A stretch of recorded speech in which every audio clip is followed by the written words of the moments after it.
Bonjour à tous, moi c'est Mimile, vous pouvez aussi m'appeler le compteur de cailloux, et bienvenue sur la chaîne Histoire de cailloux. Pour vous, ce ne sont peut-être que des cailloux sans intérêt comme on en trouve partout au bord de la route, mais pour moi, c'est comme un livre ouvert, avec toutes ses péripéties et tous ses héros.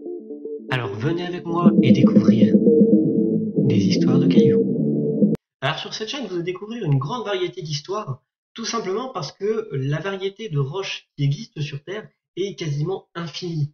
Alors ça peut aller du simple calcaire qui va tapisser le fond de nos océans ou constituer le sous-sol d'une bonne partie du territoire français, à éventuellement certaines roches qui peuvent dater d'il y a plusieurs milliards d'années et qui ont été les témoins, qui ont enregistré certains événements qui ont façonné la Terre telle qu'on la connaît aujourd'hui.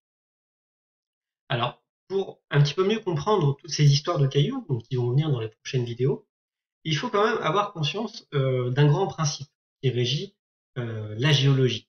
C'est le principe d'actualisme. Ce principe d'actualisme, il dit tout simplement que les phénomènes géologiques actuels sont régis par des lois qui doivent être les mêmes que celles qui régissaient les phénomènes géologiques dans le passé.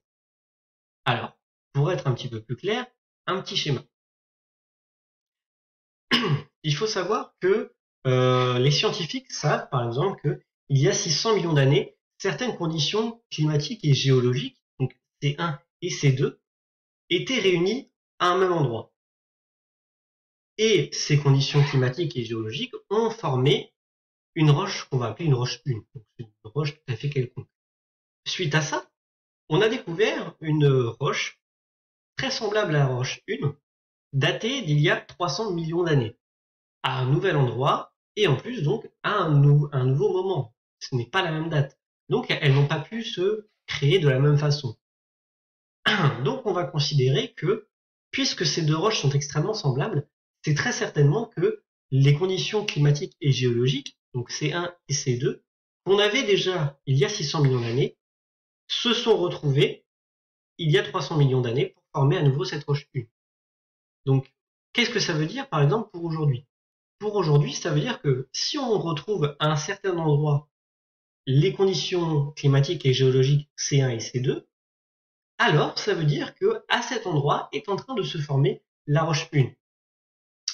Et cette roche 1, on ne pourra, nous, pas la voir, l'observer, avant plusieurs millions d'années. Donc ce ne sera ni nous, ni vos petits-enfants, par exemple.